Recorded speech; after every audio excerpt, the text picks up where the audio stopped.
Uh-oh. They're after me. They're on to me. Uh-oh.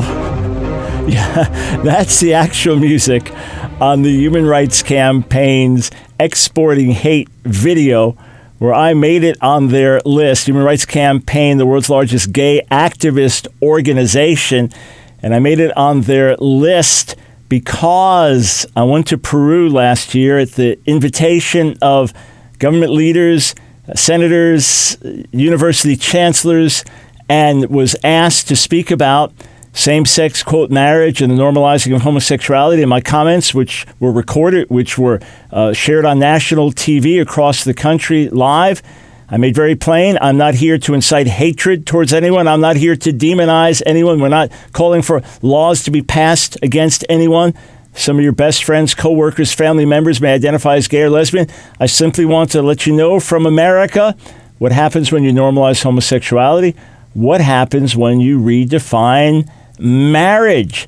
And I got on the exporting hate list from the Human Rights Campaign. And here's where it gets really interesting. Oh, it's going to get wild in a moment. Here's where it gets really interesting. These are some of the quotes that the HRC plays to expose me as exporting hate. Listen.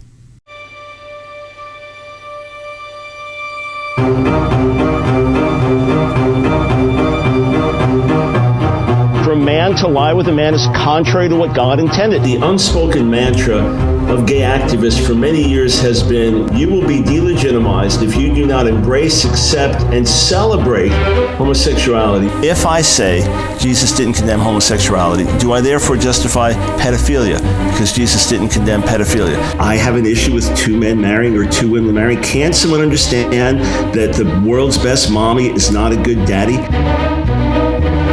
For comments like that, I am branded as exporting hate. And of course, they leave out the rest of the clips where I give other examples and things like that. But, friends, it gets worse than that. We are accused of advocating Christian Sharia law. We are accused of being no better than ISIS. Someone posted on my Facebook page a few days ago, you're as ugly as ISIS. And I wrote back, I decided to reply. I said, because we want to protect the lives of the unborn in the womb, because we care about marriage and family, because we feed the poor and help the needy around the world, could you please clarify?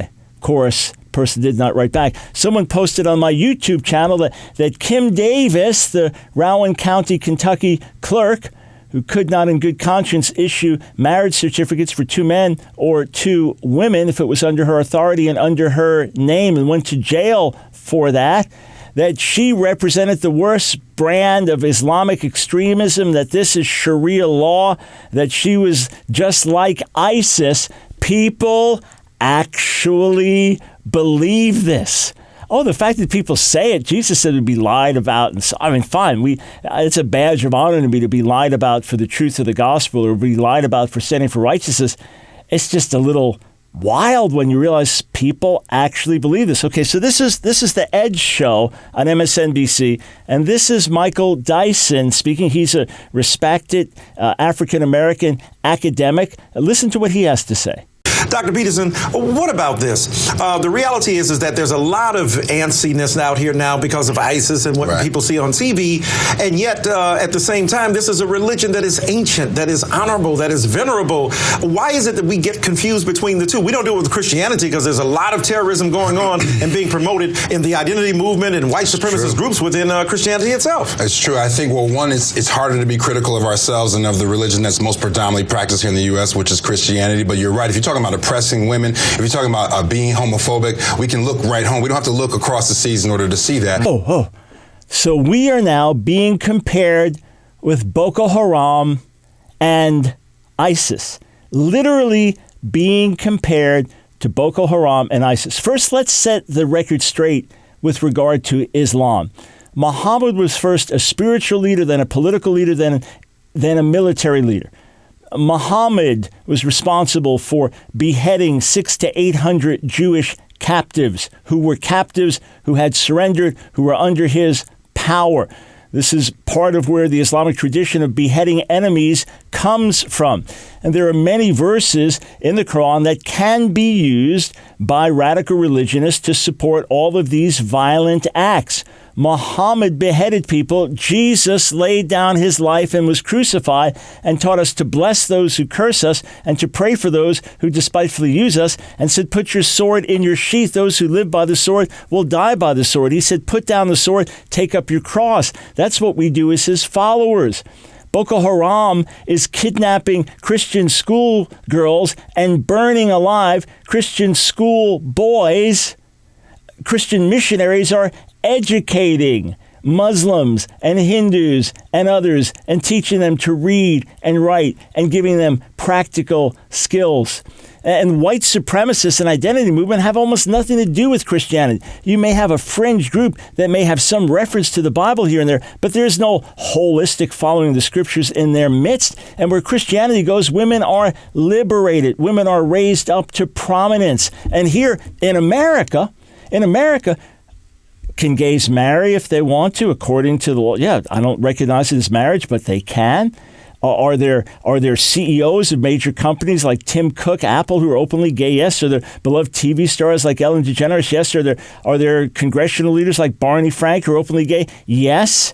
And what are we saying as Christians? Just don't force us to participate in ceremonies or photograph their weddings or sign their marriage certificates. That's all we're saying. And yet we are being compared to ISIS and Boko Haram. We are practicing Christian Sharia. Now, just to give you an idea of how seriously some people take this. This is not a comedy routine. This is taken seriously. Listen to what David Pacman has to say. It is the exact same mentality, ladies and gentlemen. And if you think of groups like ISIS, Boko Haram, Hamas, Al-Qaeda, how can we ignore the similarities to right-wing fundamentalist Christian ideology, the subjugation of women, the homophobia, the anti-gay points of view, the racism and xenophobia, the willingness to very quickly go to violence and or threaten violence to achieve political goals which in and of themselves are typically informed by religion. They want a fully theocratic government where religion informs the law, education, and civil society, just like the extreme right-wing Christians of the U.S. who claim to oppose this type of theocratic state. If you don't see it, you're either ignorant or you're deliberately ignoring it because you see it so clearly. That's mind-boggling to me. That was not a comedy routine. That was not a parody. That was meant seriously. We say, allow us to hold to our beliefs and vote accordingly. And we are quite sure that academically and intellectually, there are holes in Darwinian evolution. There are many non-Christian scientists who agree with that. And we want alternative scientific theories taught in school based on solid intellectual evidence as competing theories. We want the ability to hold to our own views and practice them without being restricted by the government and forced to do things against our conscience. That's not a theocracy. You want to know what theocracy looks like? Watch places where ISIS is taken over and they're throwing gays off buildings. Watch places where ISIS is taken over and they're crucifying Muslims who are not radical enough. They're beheading Christians who refuse to convert to Islam. They're selling young girls into sex slavery. That's what's happening under radical theocracy. Go to Afghanistan and look at the oppression and suppression of women there. And look what happens to someone that would be outwardly homosexual. We are not calling for anything within 10 million miles of that. If we say we don't recognize the redefining of marriage, okay? And I'm sure David Pacman would have issues with marriage equality for all. I'm sure there are certain cases that he'd have issues with. So everybody draws a line at a certain place. We're just drawing it where it's always been throughout history. And we're saying, hey, America's based on freedom of religion. And hey, if you want to know what the founding fathers based their views on, it was very heavily the Bible, because they knew the wisdom of Scripture and they knew the rightness of many scriptural laws and principles. So we have never been a nation that practices freedom from religion, but rather freedom of religion. And that's all that we are asking for. To use the words theocracy, to compare us to ISIS, to say this is Christian Sharia. I mean, I have to use David's own words. You've got to be either willfully ignorant or somehow delusional and missing these things.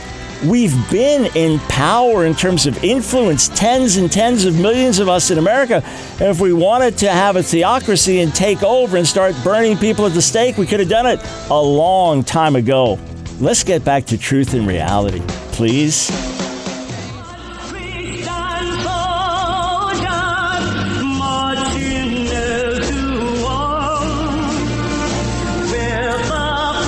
You know, you may have sung that hymn in your church. You may have sung it in the past.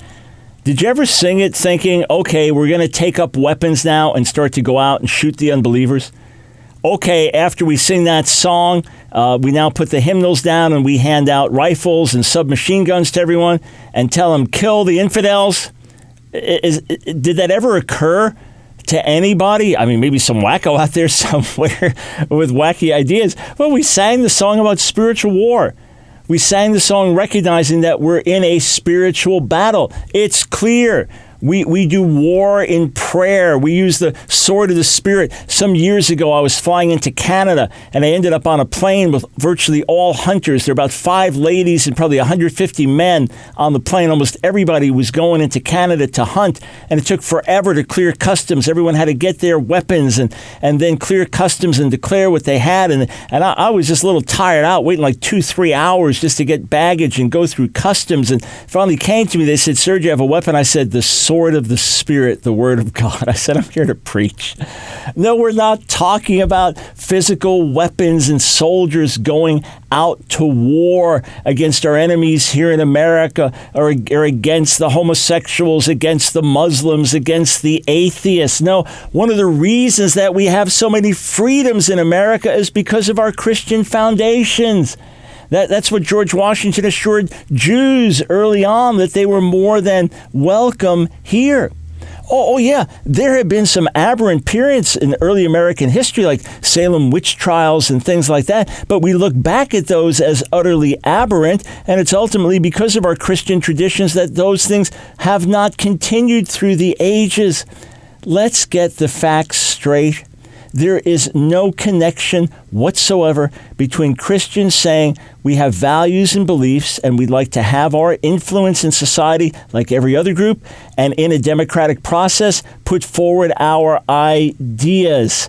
And we believe that these are in the best interest of the country. There's no comparison between that and what ISIS would do, what Al-Qaeda would do, what the Taliban would do, what Boko Haram would do. We see their atrocities. And the one thing that happens is around the world, there are people leaving Islam and coming to faith in Jesus, becoming Christians because they see the radical contrast between the compassionate Christians caring for their needs and the murderous Muslims trying to kill them. Liberal America, wake up. Oh, yes, ideologically, we have very, very deep differences, and we'll continue to, and we'll put them on the table and discuss them in a civil way. But it's ISIS that wants to chop your head off. Make no mistake about it. We want to lead you into God's love and God's truth and God's standards because we believe they're best. Radical Islam wants to kill you.